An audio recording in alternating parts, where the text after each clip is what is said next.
ورسوله Alhamdulillah Shalli ala nabiyina Muhammad wa ala alihi wa sahbihi wasallam. Puji dan syukur kita panjatkan kehadirat Allah Subhanahu wa taala yang dengan rahmat dan hidayahnya kita dapat berkumpul pada sore hari ini.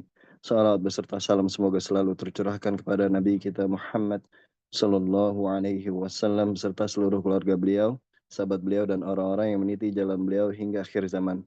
Insyaallah taala sore hari ini kita akan kembali mengadakan kajian Islam ilmiah yang diselenggarakan oleh Rumah Quran Online, yaitu kajian kitab Fikih Al-Muyassar.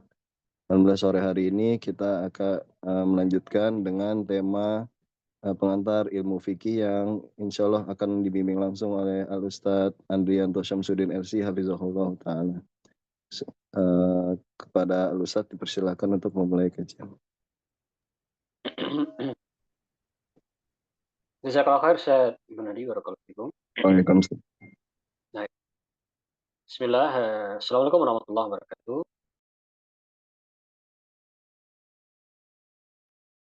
Alhamdulillah, wassalatu wassalamu ala rasulillah, sallallahu alaihi wasallam.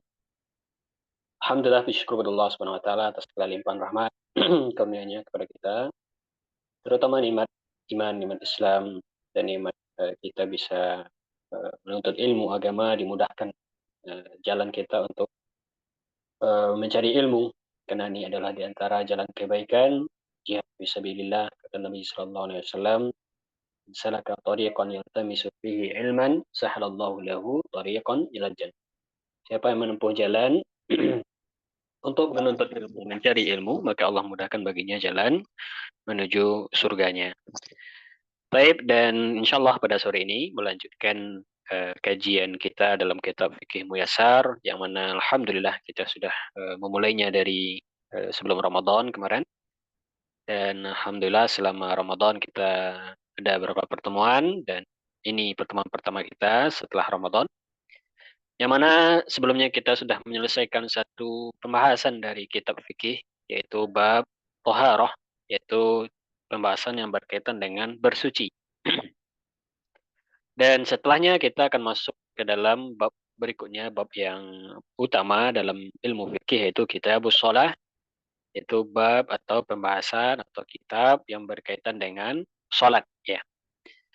Maka sebelum masuk kepada pembahasan yang berkaitan dengan kitabus shalah, kitab sholat, ya, ada baiknya kita mengenal, ya, beberapa hal sebagai pengantar dalam ilmu fikih. Ini sebagai modal dasar, ya, setiap muslim, ya, untuk mengenal, ya, hal-hal yang berkaitan dengan hukum. Jadi pengantar ilmu fikih yang menjadi poin pembahasan kita titikkan ke dalam atau kepada pembahasan yang berkenaan dengan hukum, ya. Artinya fikih itu berkaitan dengan hukum. Karena ketika kita belajar fikih, maka itu berarti kita akan mengenal tentang hukum-hukum yang berkaitan dengan suatu ibadah atau suatu muamalah, ya, atau suatu syariat. Ya, maka perlu kita mengenal tentang hukum, ya, definisinya, lalu pembagiannya, jenis-jenisnya, lalu sumber hukum. Ya, ini 3 pembahasan dalam hukum yang insyaallah pada sore ini akan kita kaji insyaallah ta'ala. Ya, mudah-mudahan diberikan kita pemahaman yang baik. Kalau nanti ada pertanyaan bisa ditanyakan di akhir sesi insyaallah ta'ala. Baik, di sini bisa kita baca pembahasan pertama adalah mengenal tentang hukum, ya. Disebutkan di sini dalam ilmu fikih, yaitu ilmu hukum Islam, pembahasan mengenai hukum adalah atau mengenai hukum dan jenis-jenisnya, begitu juga sumber hukum ini sangat penting karena dia menjadi dasar dalam menentukan perbuatan manusia. Apakah dia dibolehkan, dilarang, dianjurkan, dan yang lainnya. Nah, yang pertama, apa itu hukum? Ya, dalam fikih, apa maksud hukum, ya? Maka di sini disebutkan secara bahasa hukum itu artinya ketetapan, ya, keputusan, al-qadha atau al-amru, perintah, atau al-man'u, larangan, ya. Maka hukum secara bahasa itu artinya tidak akan keluar dari yang namanya memutuskan, menetapkan, memerintahkan, dan yang lainnya. Sedangkan secara istilah fikih, ya, hukum itu adalah ketetapan Allah Subhanahu wa taala, atau dibahasakan dengan khitabus syari'. Ya, khitabus syari' artinya ketetapan Allah yang berkaitan dengan perbuatan mukallaf. Mukallaf itu artinya orang yang sudah terkena beban syariat. baik dalam bentuk perintah, larangan maupun pilihan. Perhatikan di sini dalam mendefinisikan hukum, maka yang pertama dia adalah ketetapan Allah Subhanahu wa taala. Maka hukum ya di dalam agama kita itu sumbernya satu, Allah Subhanahu wa taala. Baru nanti dari situ dia ada turunannya, ya. Artinya ketetapan Allah bisa saja di dalam Al-Qur'an atau melalui perantara Nabi Muhammad SAW, maka dijumpai dalam hadis-hadis Nabi SAW atau yang lainnya, ya, berdasarkan mungkin nanti dengan ijtihad, ijma, ya, dan itu insya Allah nanti kita bahas dalam sumber hukum. Artinya, intinya hukum itu adalah ketetapan Allah. Maka sesuatu yang sumbernya bukan berdasarkan dari wahyu, ya, Al-Quran atau Sunnah atau yang lainnya, maka tidak boleh dianggap dia sebagai hukum yang syar'i. Tidak boleh dianggap sebagai hukum yang syar'i. Lalu poin yang kedua tentang hukum tadi adalah berkaitan dengan perbuatan mukallaf. Maka hukum dia berkaitan dengan perbuatan. Maka keluar dari definisi hukum sesuatu yang berkaitan dengan keyakinan. Maka ketetapan Allah tapi berkaitan dengan keyakinan maka tidak dinamakan hukum dalam fikih, tapi dia berkaitan dengan ilmu akidah, ilmu tauhid karena berkaitan dengan keyakinan, ya. Ya, maka itu dibahas dalam ilmu akidah. Sedangkan hukum dalam fikih berkaitan dengan perbuatan, ya. Mukallaf, ya, berarti perbuatan mukallaf. Seorang mukallaf artinya orang yang sudah dikenai beban syariat. Dan seseorang dikatakan mukallaf ketika terpenuhi dua syarat. Pertama dia balik, ketiga dia berakal, kedua dia berakal. Balik berakal berarti dia mukallaf.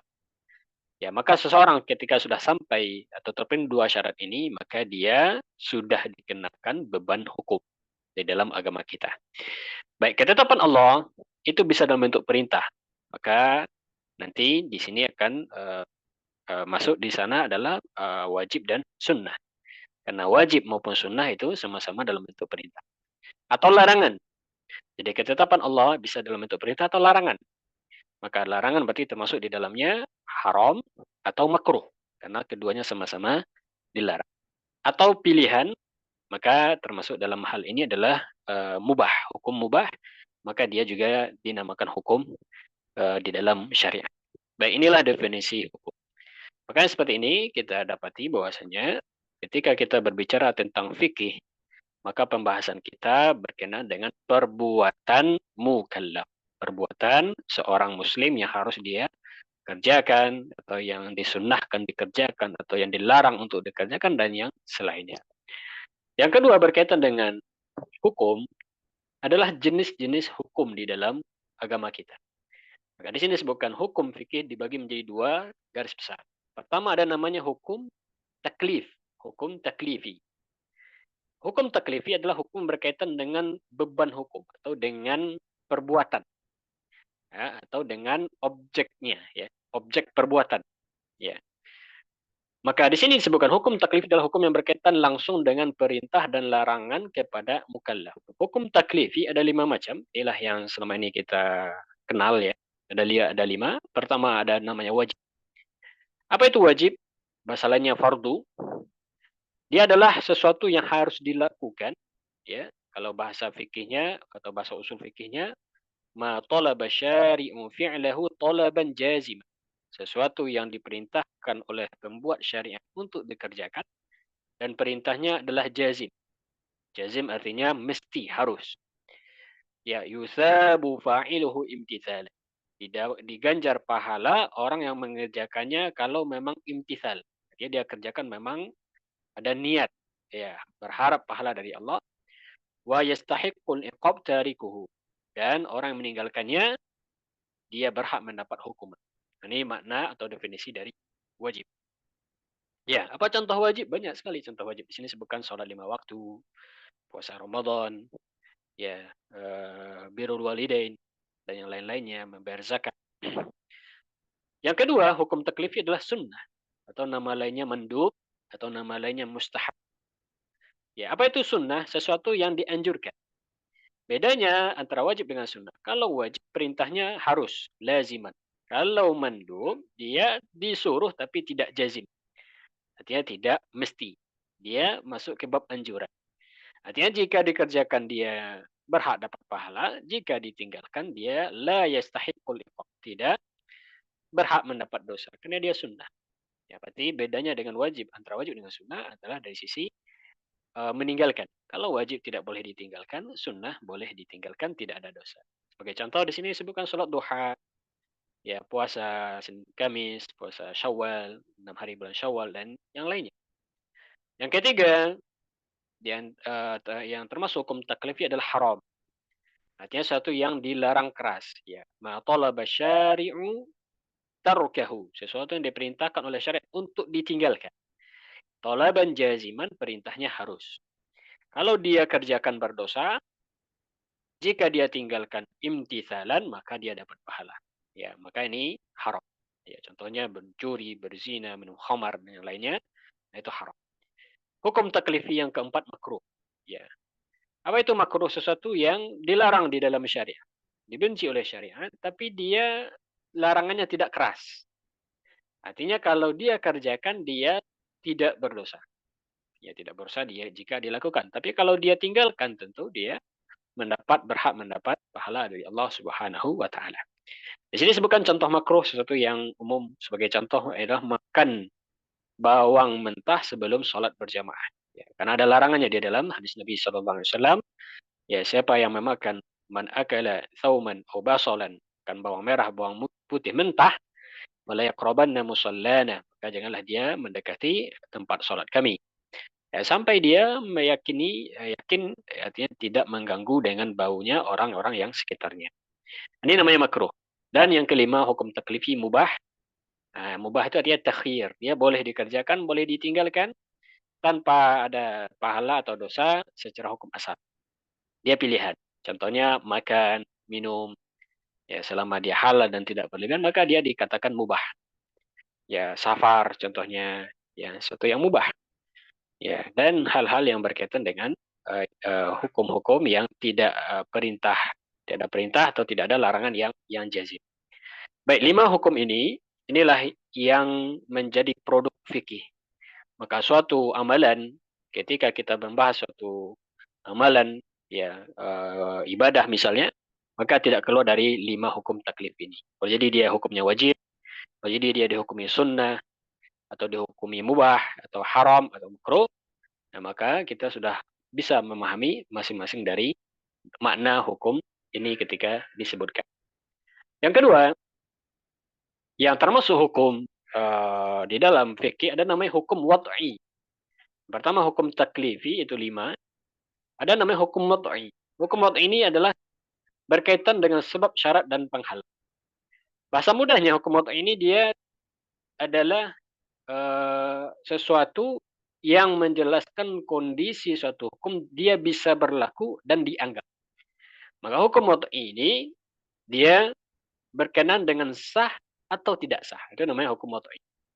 Ya, maka seorang ketika dia ibadah, maka dia akan berhadapan dengan dua hukum. Antara taklifi sama wad'i. Misalnya, seorang sholat. Maka sholat hukum taklifinya wajib. Misalnya sholat 5 waktu. Maka ketika kita ajak seorang untuk sholat, lalu kita terangkan, sholat ini hukumnya wajib. Maka wajib ini hukum taklifi. Nah, ketika dia mengerjakan sholat, maka dia dihadapkan dengan hukum wad'i. Artinya boleh jadi sholatnya sah atau tidak sah. Maka sah dan tidak sah. Sah atau batal, bahasa kitanya sah atau batal atau tidak sah, ini namanya hukum wad'i. Ya, maka hukum wad'i ini berkaitan dengan objek hukumnya langsung. Kalau taklifi berkaitan dengan perbuatan kita, kalau wad'i ini objeknya. Apakah ketika kita kerjakan dia dianggap sah atau tidak sah? Nah, hukum wad'i ini ada 3 jenisnya. Yang pertama adalah sebab. Ya, apa itu sebab? Sesuatu yang menyebabkan hukum berlaku. Ya, kalau definisi usul fikihnya adalah sesuatu ma yalzamu min wujudil wujud wa yalzamu min adabihil adab. Sesuatu yang keberadaannya menuntut hukum dan ketidakadaannya menafikan hukum. Contohnya, sesuatu yang dikatakan sebab, contohnya masuk waktu itu adalah sebab adanya sholat. Ya, maka ketika misalnya matahari terbenam, ya maghrib, maka ini adalah sebab masuknya waktu maghrib. Maka ketika seseorang mendapati matahari sudah tenggelam, maka dia wajib sholat karena waktunya sudah masuk. Dan ini namanya hukum mut'i karena terbenamnya matahari sebab masuknya sholat maghrib. Maka seseorang ketika dia sholat maghrib di waktunya, maka sholatnya sah. Kalau dia sholat maghrib tidak di waktunya, maka sholatnya tidak sah. Maka ini namanya hukum mut'i. Artinya dia berkaitan dengan sah atau tidak sah. Yang hukum mut'i yang kedua, syarat. Ada sebab, ada syarat. Apa itu syarat? Sesuatu yang harus ada dikerjakan sebelum mengerjakan hukum. Sebelum hukum berlaku. Dia harus dikerjakan sebelum kita mengerjakan perbuatan. Itu namanya syarat. Kalau dia ada, maka ibadah sah. Kalau syaratnya tidak ada, maka ibadah tidak sah. Contoh, berwudu adalah syarat sahnya sholat. Berwudu syaratnya sahnya sholat. Artinya seseorang sebelum sholat, dia disyaratkan harus berwudu. Maka ketika seseorang berwudu, lalu dia sholat, maka sholatnya kita katakan sah. Karena dia penuhi syarat. Kalau ada seorang sholat, tapi dia tidak berwudu, maka kita katakan sholatnya tidak sah. Kenapa? Karena dia tidak mengerjakan syarat. Nah, yang ketiga ada namanya mani', ya, penghalang. Mani' ini artinya penghalang. Sesuatu yang menghalangi sahnya suatu hukum. Contohnya haid. Itu adalah mani' penghalang sahnya ibadah, sahnya sholat, sahnya puasa. Maka kalau ada misalnya wanita haid, dia tetap sholat, maka kita katakan sholatnya tidak sah. Kalau dia sholat dalam keadaan suci, maka kita katakan sholatnya sah. Ya, maka ini namanya hukum wad'i. Jadi, di fikih ini termasuk pembahasan. Maka nanti dalam bab sholat misalnya, sebelum kita mempelajari tentang fikih sholat, apa saja rentetan kaifiatnya, ya, tata caranya, maka kita akan mengenal dulu apa saja sebab kewajiban sholat, apa saja syarat sah sholat, apa saja yang menghalangi seseorang sehingga sholatnya tidak sah. Nah, ini harus dipelajari. Ini masuk ke dalam hukum wad'i. Baik, dua pembagian hukum taklifi sama wad'i. Baik, pembahasan yang terakhir yang berkaitan dengan hukum. Ya, ini yang menjadi poin penting ya. Setiap kita ya sebelum melakukan ibadah, dia wajib mengenal ini sumber hukum. Di dalam Islam, sumber hukum terbagi dua, ada sumber utama, sumber primernya yang disepakati semua ulama, dan ada namanya sumber sekunder. Ini sumber sifatnya pelengkap atau menjadi rujukan kedua kalau tidak didapati dalam sumber utama. Tapi sumber utama di dalam hukum fikih, di dalam Islam, dalam syariat itu ada 4. Ini yang disepakati. 4 sumber hukum utama. Mana yang 4 pertama? Al-Quran. Yang kedua sunnah atau hadis. Yang ketiga ijma' dengan urutannya. Ya, dan yang keempat qiyas. Maka 4 inilah sumber utama hukum dalam agama kita. Al-Quran, As-Sunnah, ijma' dan qiyas. Artinya ketika kita dihadapkan dengan suatu produk hukum, maka wajib kita lihat adakah sumbernya. Ya. Maka inilah yang harus kita pahami. Ketika kita sebelum melakukan ibadah apapun itu, maka kita wajib cari tahu apa landasan ibadah ini. Adakah sumbernya di dalam sesuatu yang disepakati ulama. Al-Quran kah? Atau sunnah? Atau mungkin dalam ijma' atau mungkin dalam qiyas. Baik, kita kenal sekelas tentang sumber utama di dalam hukum. Yang pertama Al-Quran, ya, inilah sumber pokok. Apa itu Al-Quran? Definisi Al-Quran adalah firman Allah Subhanahu Wa Taala yang diturunkan kepada Nabi Muhammad SAW melalui perantaraan malaikat Jibril dalam bahasa Arab sebagai petunjuk hidup bagi umat manusia yang membacanya bernilai ibadah dan terjaga keasliannya hingga hari kiamat. Ini definisi Al-Quran yang sudah syamil, jami' mani, artinya mencakup semua hal yang harus disebutkan ketika mendefinisikan Al-Quran. Dia adalah firman Allah, kalamullah. Maka Al-Quran adalah kalamullah. Diturunkan kepada Nabi Muhammad SAW melalui perantara malaikat Jibril dalam bahasa Arab. Maka kalau kita jumpai Al-Quran tapi tidak dalam bahasa Arab, maka tidak sah dinamakan dia Al-Quran. Tapi bisa jadi kita namakan dia terjemahan Al-Quran atau tafsiran Al-Quran. Ya. Sebagai petunjuk hidup bagi manusia dan membaca dinilai pahala.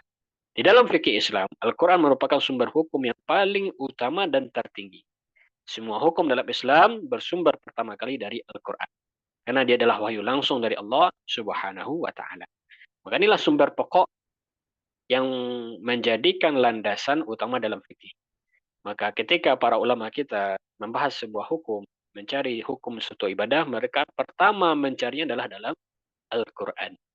Baik, fungsi Al-Quran sebagai sumber hukum pertama, dia menetapkan hukum pokok. Ya, artinya Al-Quran memuat dasar-dasar hukum dalam berbagai aspek, baik ibadah, muamalah, akhlak, pidana, dan sebagainya. Artinya, dialah menetapkan hukum pokok pertama kali. Apa contohnya? Kewajiban sholat itu ditetapkan di dalam Al-Quran.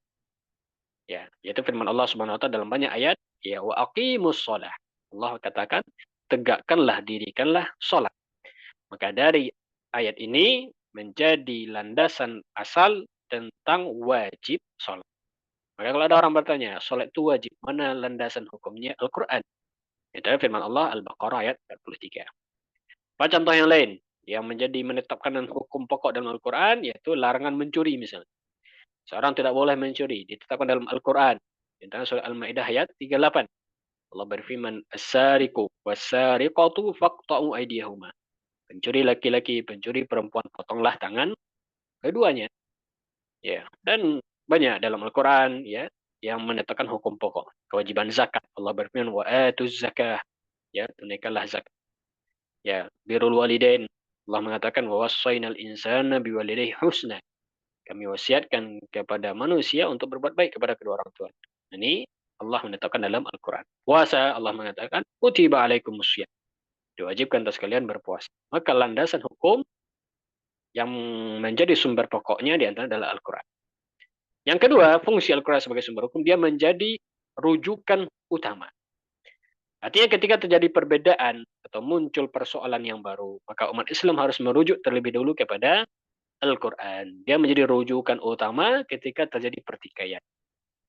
Maka ketika seorang misalnya berselisih dalam sebuah perkara, lihat adakah penyelesaiannya di dalam Al-Quran. Ya, kalau ada, maka kita wajib berpegang dengan Al-Quran. Allah mengatakan, ya jika kamu berselisih, fa in tanaza'tum fi syai'in farudduhu ila Allahi war Rasul. Jika kalian berselisih dalam satu hal, kembalikanlah kepada Allah dan Rasulnya. Ya, An-Nisa ayat 59. Yang ketiga, fungsi Al-Quran sebagai sumber hukum dia adalah menjadi dasar untuk sumber hukum yang lain. Artinya ketika tidak didapati di dalam Al-Quran misalnya, ya, suatu hukum yang spesifik dari suatu perbuatan, maka para ulama mengkajinya. Maka ketika dikaji, maka dilihat pertama kali adakah dasarnya di dalam Al-Quran. Maka dia menjadi dasar untuk sumber hukum yang lain. Ya, seperti hadis, seperti ijma' qiyas, semua berdiri di atas fondasi hukum dalam Al-Quran. Baik.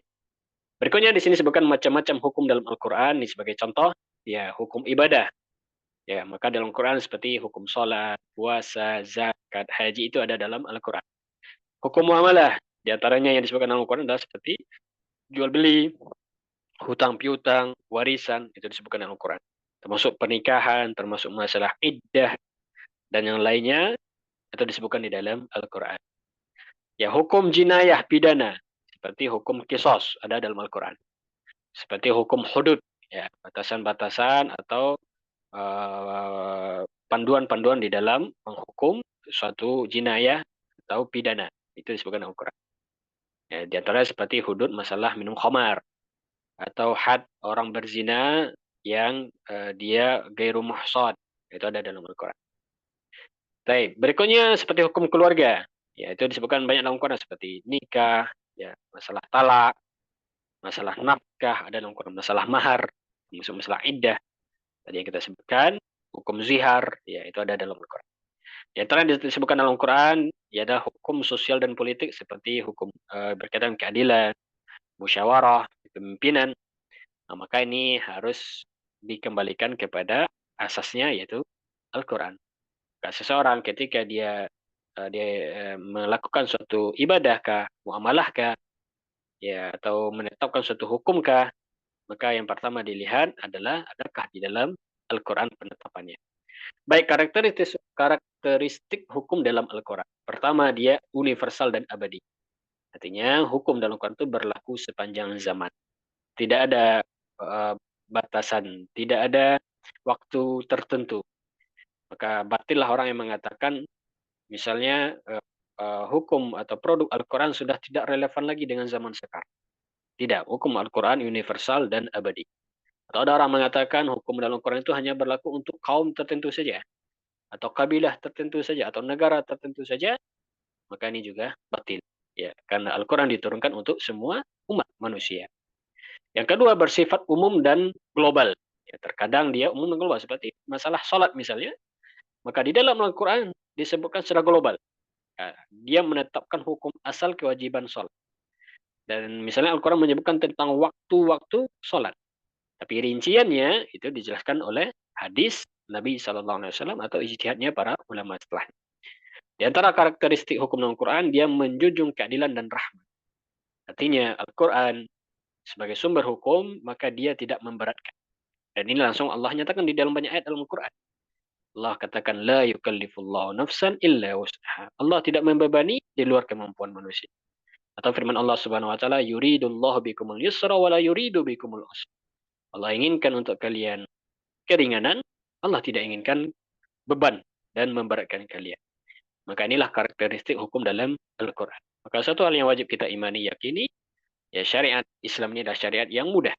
Ya Allah ketika menetapkan suatu hukum, maka dia asalnya adalah mudah dan ringan untuk kita kerjakan. Dan semuanya adalah maslahat untuk kita, umat manusia. Nah, inilah sumber hukum yang pertama, Al-Quran.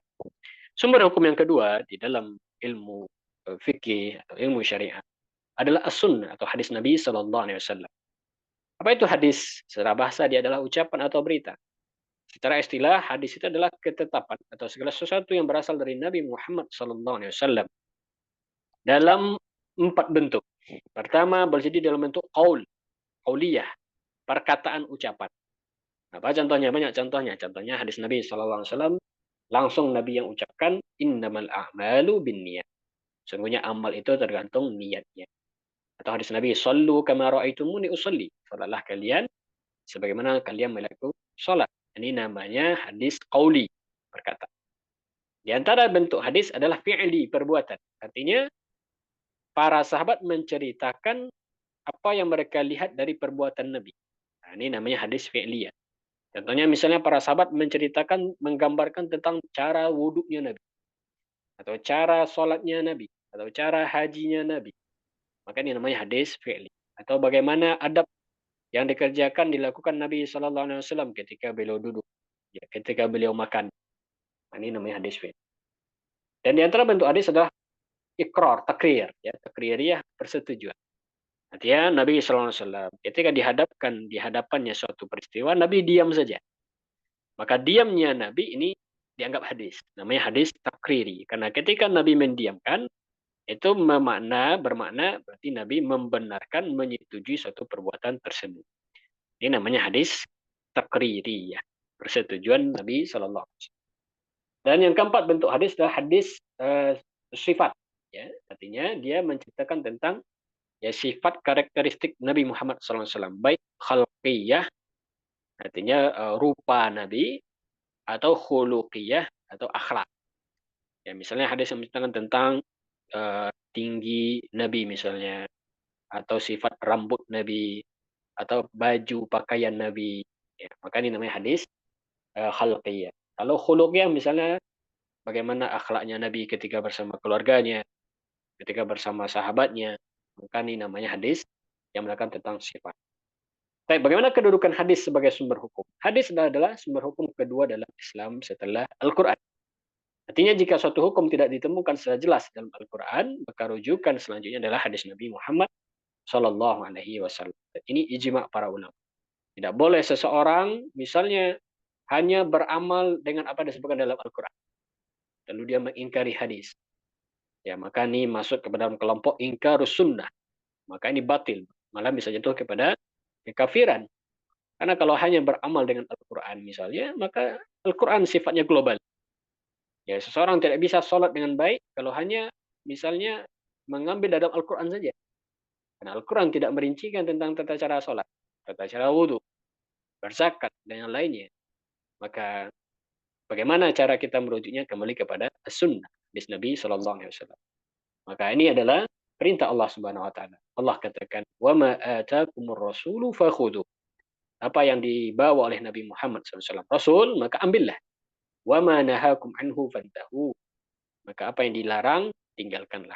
Maka ini adalah perintah dalam agama kita untuk mentaati Nabi. Baik, fungsi hadis dalam hukum Islam. Ini penting juga kita ketahui. Ya, ketika kita dapati hadis ya bercerita tentang hukum, maka dia nggak akan keluar dari 4 fungsi. Pertama, dia menjelaskan, menafsirkan isi Al-Quran. Artinya di Al-Quran mungkin global, maka fungsi sunnah merincikannya. Contohnya, Al-Quran memerintahkan sholat, tapi hadislah yang menjelaskan tata caranya dengan lengkap, sempurna. Ya. Nabi SAW bersabda, "Sallu kama ra'aitumuni usolli." Sholatlah kalian sebagaimana kalian melihat aku sholat. Fungsi kedua dari hadis, menetapkan hukum yang tidak ada dalam Al-Quran. Maka banyak atau ada beberapa hukum perkara di Al-Quran tidak disebutkan, tapi di hadis disebutkan. Contohnya misalnya larangan makan hewan bertaring buas. Ini dilarang melalui hadis Nabi SAW. Di Al-Quran tidak ada. Kalau dalam pernikahan contohnya dilarang menggabungkan dua wanita bersaudara. Ya. Maka ini dilarang. Dan itu disebutkan dalam hadis Nabi Muhammad SAW. Maka ada beberapa hukum tidak disebutkan dalam Al-Quran, tapi disebutkan di dalam hadis. Ya. Yang ketiga fungsi hadis, menguatkan hukum yang sudah ada di dalam Al-Quran. Dia penguat. Ya. Maka ketika ada dalam Al-Quran, belum juga disebutkan dalam hadis, maka semakin kuatlah hukum tersebut. Seperti larangan berzina, disebutkan dalam Al-Quran, dan diperkuat juga dalam hadis dengan rincian hukumannya. Yang keempat, fungsi hadis dalam hukum Islam, membatasi hukum yang umum di dalam Al-Quran. Ketika di Al-Quran disebutkan secara umum, lalu datang hadis, dia mengkhususkan. Di Al-Quran disebutkan dia secara mutlak, lalu datang hadis memkoyatkan. Ya, maka ini diantara fungsi sunnah. Contohnya misalnya masalah warisan. Ya, disebutkan di Al-Quran banyak ayat tentang warisan. Tapi disebutkan dalam hadis, warisan untuk cucu dibatasi oleh hadis. Artinya, kapan cucu menerima warisan? Jika dibatasi oleh hadis jika anak masih hidup. Jika anak masih hidup. Tapi ini diantara fungsi hadis di dalam. Berikutnya, syarat hadis bisa dijadikan hujjah. Ada 3 syaratnya. Yang pertama, dia harus sahih, ya, autentik, atau statusnya hasan. Artinya tidak sampai derajat dhaif. Maka kalau kita dapati sumber dalam hadis, lalu kita tahu dia sahih, maka kita ambil. Yang kedua, tidak bertentangan dengan Al-Quran. Ya, kalau dia bertentangan, maka dia belum bisa dijadikan hujjah secara asal. Wajib dicarikan penyelesaian dulu. Dan itu dibahas dalam ilmu usul fikih. Bagaimana cara menyelesaikan suatu hukum yang sekilas bertentangan antara misalnya Al-Quran dengan hadis. Atau antara hadis dengan hadis. Hadis yang satu menyuruh, hadis yang satu lagi melarang. Bagaimana cara menggabungkannya? Maka wajib kita ikuti apa yang sudah dikaji oleh para ulama. Dan yang ketiga, syarat hadis bisa diterima, dia diriwayatkan oleh perawi yang terpercaya thiqah. Maka tidak boleh kita beramal dengan hadis yang palsu misalnya. Atau rawinya seorang pendusta. Atau malahan hadis yang maudhu, tidak jelas asal usulnya. Tidak boleh. Seseorang beramal dengan menjadikan landasannya adalah hadis yang palsu. Apalagi di luar itu. Ada orang beramal misalnya, landasannya adalah ucapan kiainya yang tidak ada dasarnya. Atau dia beramal landasnya adalah mimpi. Nah, maka tidak ada. Kalau dia bertentangan dengan syariat, tidak boleh dijadikan landasan hukum. Yang ketiga, sumber hukum primer dalam agama kita adalah ijma. Apa itu ijma? Adalah kesepakatan seluruh ulama mujtahid dari umat Islam pada satu masa terhadap hukum syar'i. Ini namanya ijma. Ijma itu dia kesepakatan semua ulama. Dan ijma ini adalah kedudukannya diterima dalam agama kita secara sepakat. Dia adalah sumber hukum ketiga dalam Islam setelah Al-Quran dan Sunnah. Meskipun dia tidak sekuat Al-Quran dan hadis, ijma tetap memiliki kekuatan hukum yang mengikat. Karena Allah Subhanahu wa taala ya menyebutkan dalam Al-Qur'an tentang ijma. Di antara firman Allah An-Nisa ayat 115, ya Allah mengatakan, "Wa may yushaqiqir rasul min ba'di ma tabayyana lahul huda wa yattabi' ghayra sabilil mu'minin nuwallihi ma tawalla." Siapa yang menentang Rasul setelah jelas kebenaran dan dia ikuti jalan selain jalan orang yang mukmin, ya, maka di sini Allah mengatakan berarti mengikuti jalan orang-orang beriman, jalannya mayoritas, jalannya para ulama ini berarti kesalahan. Jangan juga hadis Nabi SAW menyebutkan la tajtami'u ummati ala dhalalah. Umatku tidak akan sepakat dalam kesesatan. Maka di antara sumber hukum dia adalah ijma. Kalau kita misalnya dapati suatu hukum ibadah, lalu kita cari tahu apa landasannya, ijma, maka dia sah untuk diamalkan. Meskipun dia ada syarat-syarat yang harus dipenuhi. Pertama, syarat ijma itu dilakukan oleh ulama mujtahid. Artinya kapan ijma itu dianggap? Kalau yang sepakat adalah para ulama yang mumpuni, yang memang ahli dalam bidangnya. Maka ijma'nya orang awam tidak dianggap. Ya, misalnya seorang mengatakan ini bisa dikerjakan. Kenapa? Karena masyarakat sudah mengerjakan semuanya. Sepakat masyarakat untuk mengerjakannya.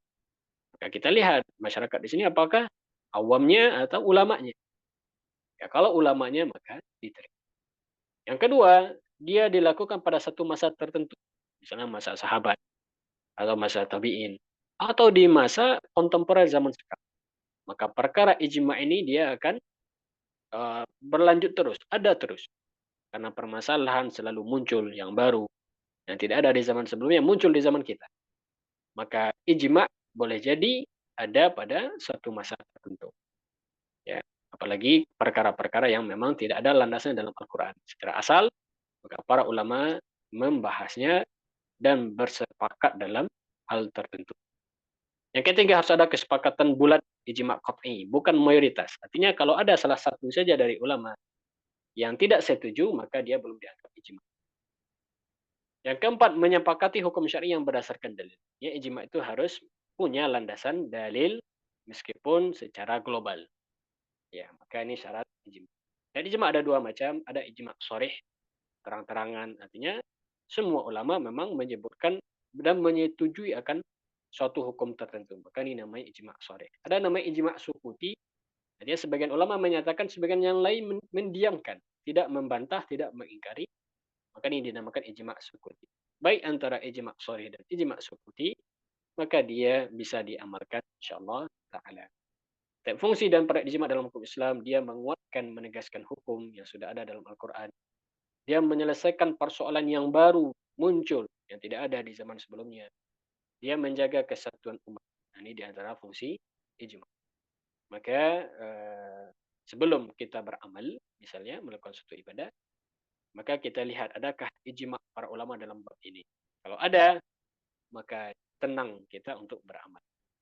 Kalau seseorang mengetahui ini sudah ijma, lalu dia langgar, berarti dia melanggar atau keluar dari jalannya kaum muslimin. Dan ini tidak boleh. Ya.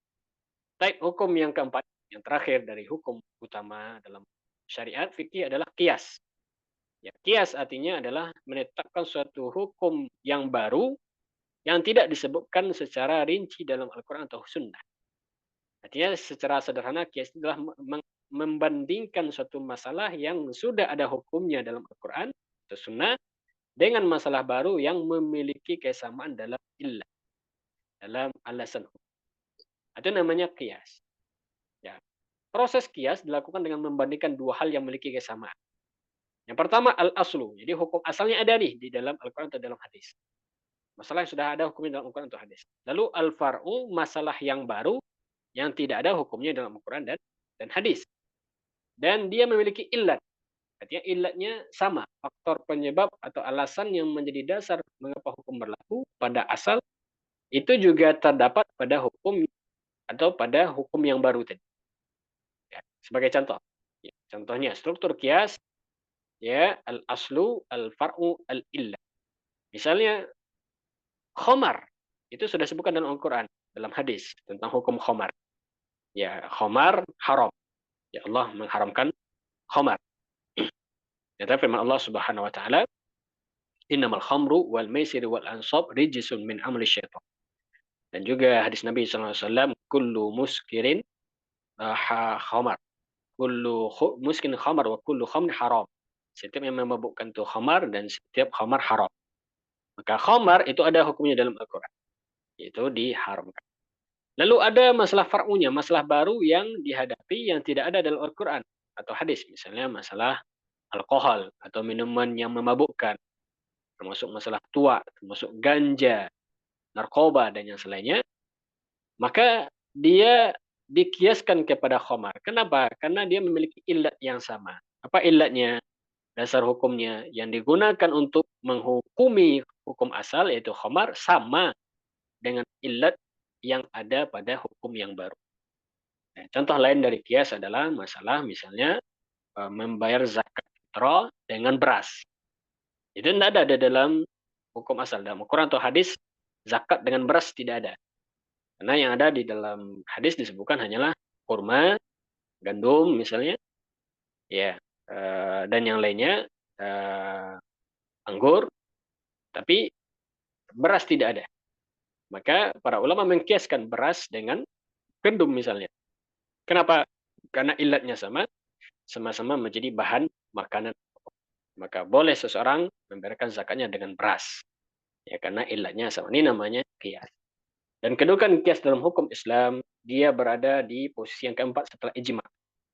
Artinya kias menjadi alat bagi ulama untuk menetapkan hukum baru terhadap masalah-masalah kontemporer yang belum ditemukan hukumnya di dalam teks-teks agama kita.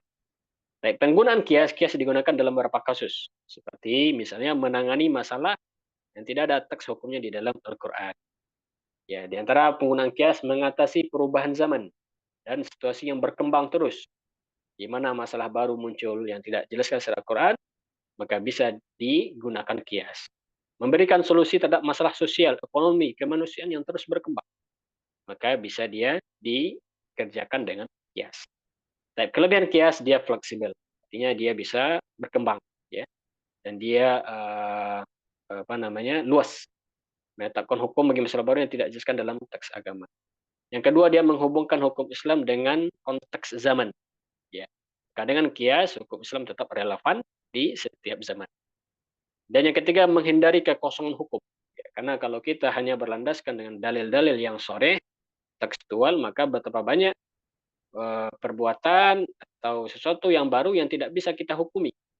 Maka dengan kita menyetujui adanya kias, maka bisalah dijadikan hukum. Baik. Kelemahan kias, dia subjektif. Artinya dia tidak bisa menjadi sesuatu yang qat'i. Artinya karena tergantung pada interpretasi dan pemahaman ulama mengenai ilmu. Maka kita dapati dalam masalah kias itu tidak semuanya setuju. Ya. Yang kedua, dia ketergantungan kepada kesamaan ilat. Nah, masalah ilat ini juga sulit untuk dicari. Apakah memang ilatnya sama, ya, sebabnya sama? Ya, karena menentukan suatu ilat ini juga harus butuh kepada dalil yang syar'i, yang kuat. Kalau tidak ada dalilnya, maka juga tidak bisa dijadikan suatu ilat yang pasti. Kias memegang peranan penting dalam memastikan hukum Islam itu tetap relevan dan berlaku di setiap zaman. Nah, inilah sumber hukum utama di dalam agama kita, Al-Quran, hadis, ya, ijma, dan kias. Lalu ada sumber sekunder, dan ini tambahan sifatnya, ya, pelengkap dari 4 sumber utama tadi. Ada namanya istihsan, artinya suatu hukum, ya, yang mengandung kemaslahatan. Ada namanya maslahah mursalah, pertimbangan kemaslahatan umum yang tidak bertentangan dengan syariat, itu namanya maslahah mursalah. Ada namanya uruf, adat istiadat, dan dia bisa menjadi sumber hukum. Ya, dengan syarat-syaratnya, ya, suatu kebiasaan masyarakat selama tidak bertentangan dengan syariat. Namanya sadduz dzari'ah, menutup celah untuk kepada keburukan. Maka dia bisa menjadi sumber hukum, ya. Dan yang kelima, istishab, mengembalikan ke hukum asal. Ya, selama tidak ada dalil yang mengubahnya. Maka 5 hukum ini dikaji oleh para ulama kita dalam atau pembahasan usul fikih. Ala kulli hal, alhamdulillah, sebelum kita pelajari fikih, terutama fikih salat yang akan kita pelajari, setidaknya kita sudah mengenal perangkat ilmu fikih, yaitu berkaitan dengan hukum. Di hukum itu adalah ketetapan Allah berkaitan dengan perbuatan kita. Dan dia ada dua bentuk, taklifi sama wad'i. Kalau taklifi ada 5, wajibkah, sunnahkah, makruhkah, haramkah, atau mubah.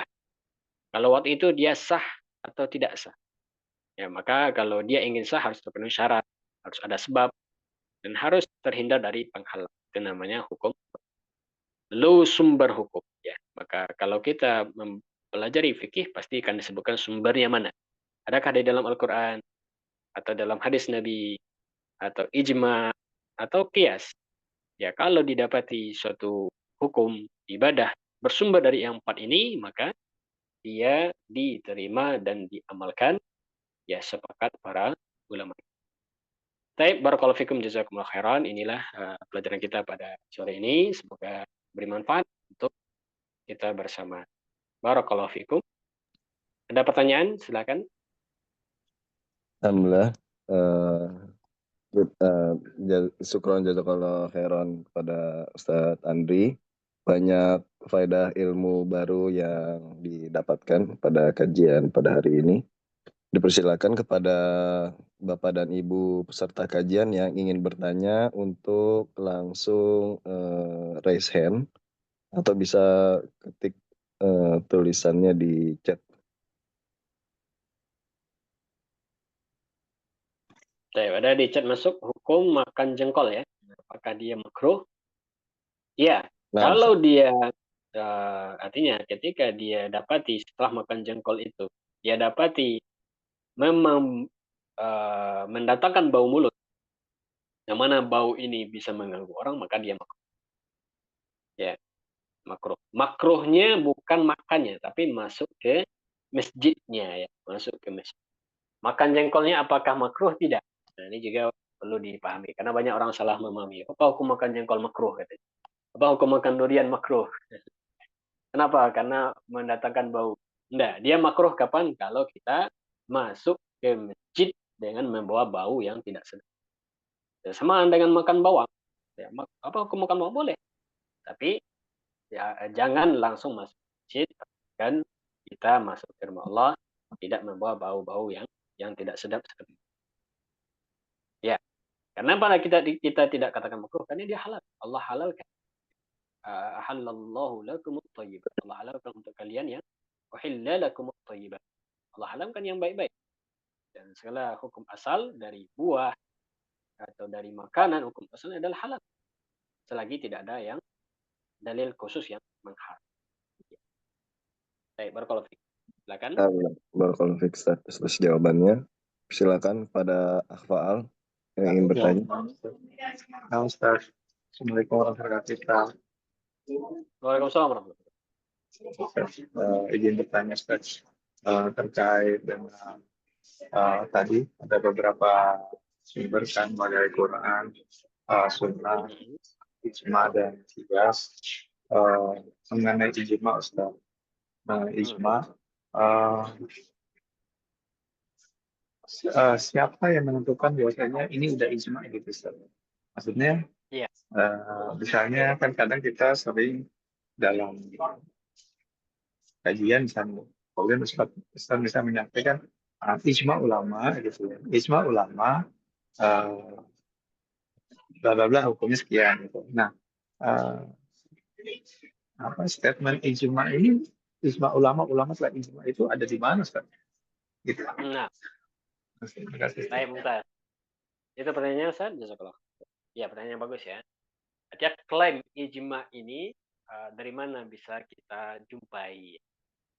Maka jawabannya adalah dari ulama yang memang punya kemampuan untuk mengumpulkan akwalnya para ulama.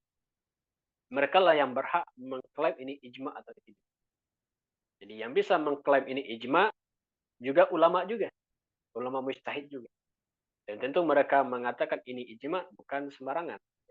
Tapi melalui penelitian yang panjang, ya, melalui mengumpulkan akwal-akwalnya para ulama yang yang mumpuni, yang mujtahidun, yang dianggap ilmunya. Nah, mereka lah yang mumpuni. Maka ada kitab-kitab yang mereka susun. Ya, Ya, kalau kita tanya di mana kita bisa melihat rujukan ijma, ada kitabnya. Di antara kitab Ijma'at Ibnu Munzir. Imam Ibnu Munzir punya kitab namanya Ijma'. Ya, kumpulan hukum-hukum yang disepakati oleh para ulama. Ijma'. Nah, itu bisa kita rujuk di situ. Ya, di antaranya para imam-imam yang mujtahid juga seperti Imam Nawawi. Imam Nawawi kalau di dalam bukunya didapati ini ijma', maka itu bisa diterima. Nah, Imam Nawawi adalah ulama yang mumpuni dan yang bisa mengkaji dan mengumpulkan akal-akal para ulama. Di antaranya yang bisa mengklaim ijma' yang sering juga didapati adalah misalnya Ibnu Qudamah. Ya, maka mengatakan ini ijma' kata mereka. Nah, seperti itu. Tentu ini untuk perkara-perkara yang memang dia sudah muncul dari zaman-zaman dahulu ya. Termasuk dalam ibadah-ibadah yang sifatnya ibadah ibadah fardiyah, ibadah yang sifatnya pribadi. Ya, seperti sholat kah. Maka dalam masalah sholat atau wudhu, nah itu ada klaim-klaim ijma' yang bisa didapati oleh dalam buku para ulama kita. Sedangkan masalah yang baru, kontemporer, nah ini agak lebih susah. Bagaimana cara kita bisa tahu ini ijma'? Padahal perkaranya baru muncul. Siapa yang bisa kita jadikan rujukan nih? Nah, makanya seperti ini memang berat. Ya, klaim ijma' di sini berat. Karena pertama, mengumpulkan para ulama yang mumpuni dan menanyakan pendapat mereka satu persatu, ya, karena di antara syarat ijma' itu memang semuanya sepakat, tidak ada satupun yang menyelisih. Nah, tentu ini berat juga. Nah, makanya seperti ini memang agak berat. Tapi ada, ya, bukan berarti dia tidak ada. Tapi mungkin sedikit ya permasalahan yang ada klaim ijma'nya untuk masalah kontemporer. Ya, maka banyak kita dapati dalam masalah-masalah yang baru itu ada perbedaan. Maka klaim ijma' tentang masalah yang baru ini juga belum bisa kita terima secara langsung. Ya, kenapa? Karena tentu ketika ada yang mengingkari, maka dia batallah klaim ijma'. Satu saja ulama mujtahid yang tidak setuju, batallah klaim ijma' tersebut. Nah, maka klaim ijma' ini juga sifatnya ijtihadiyah. Artinya, ulama mengatakan ijma', nah ini belum juga kita bisa terima 100%. Karena boleh jadi ada ulama yang lain mengatakan, membantah ini belum ijma'. Nah, seperti itu ya. Nah, tapi kalau ada perkara-perkara yang kita dapati, ya ini ijma' nih misalnya, maka insya Allah itu sudah bisa kita amalkan. Meskipun anggaplah klaim ijma'nya tidak sah. Tapi dengan dia mengklaim ini ijma', berarti kalaupun tidak sampai 100%, minimal mayoritas. Berarti semua atau mayoritas ulama menyetujui. Karena kalau sudah ada klaim ijma', berarti dia sudah mayoritas gitu ya. Ya, kalau ijma' itu kan memang 100% ya. Kalau kurang dari 100%, berarti dia mayoritas. Nah, maka dinamakan dengan jumhur. Ya, pendapat jumhur ulama. Ini adalah satu juga yang bisa kita. Maka kalau kita dapati dalam fikih, ya dalam bahasa fikih itu, ya ada yang mereka mengatakan ini ijma'. Kalau tidak sampai ijma', mereka katakan ini ra'yul jumhur. Ini pendapat jumhur ulama. Yang seperti ini, insya Allah musallamun diterima dan bisa diamalkan. Baik, Allah alam, barakallahu fiik. Kalau Fikri Ustaz, jawabannya. Silakan jika masih ada yang ingin bertanya lagi. Kalau tidak, akan kita tutup. Oh ya, Afal masih ingin bertanya? Kalau nggak ada yang nanya, Anda boleh tanya lagi. Baik, silakan. Oh, ya. Ustaz, kembali lagi Ustaz yang tadi ijma tadi di tadi kan ijma tadi bahkan Ustaz bilang kan kalau ada ulama yang menolak bisa gugur gitu lah kira-kira ijma'nya gitu ya. Nah, untuk di masa seperti ini apa ya ada Ustaz yang 100% kemudian ulama ijma gitu Ustaz, nggak ada yang berbeda sedikit pun gitu. Bahkan kan dalam hal persatuan atau kumpulan para ulama aja kan macam-macam ya Ustaz ya. Yang ini kumpulan ulama ini mengeluarkan fatwa, kumpulan para ulama yang ini melakukan fatwa. Itu kan bisa beda-beda. Apalagi yang terakhir juga termasuk Ya. yang masih hangat itu kan yang kemarin Palestina kan juga keluar apa istihad ulama ya, Ustaz. Istihad ulama terkait dengan bagaimana sikap terhadap Israel. Itu anaknya juga itu bisa digunakan atau enggak gitu ya, seperti itu. Karena kan yang berkumpul di situ juga mungkin nggak semua ulama juga. Anda bisa kayaknya kalau lihat dari sekilas kayaknya nggak semua, mungkin nggak semua golongan juga gitu. Nah, itu baiknya bagaimana? Saya, ya, yang pahami bahwasanya klaim ijma itu tadi betul. Syaratnya adalah seperti memang semuanya disepakati. Artinya kalau semua sepakat dalam suatu peristiwa, tidak ada menyelesainya, maka kita katakan dia ijma. Ya. Dan ada memang beberapa produk hukum sepakat ulama, ya, karena jelas, artinya landasannya jelas. Dia baru nih, tapi landasannya ada di dalam Quran atau di dalam hadis, bisa dikiaskan misalnya, maka mereka sepakat masalah hukum tertentu. Ya, misalnya sebagai contoh, misalnya hukum begal misalnya.